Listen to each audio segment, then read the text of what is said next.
চাঁদপুরে কিশোর গ্যাং দমন ও অপরাধ দমনে মোটরসাইকেল পেট্রোলিং করেছে জেলা পুলিশ।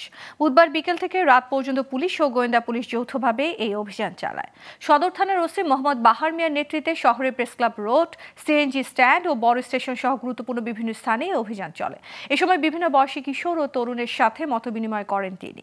এদিকে চলমান মোটরসাইকেল পেট্রোলিং এর মাধ্যমে যে কোনো সমস্যার সমাধানে পুলিশ দ্রুত সাড়া দিতে সক্ষম হবে বলেও জানান ওসি বাহার মিয়া।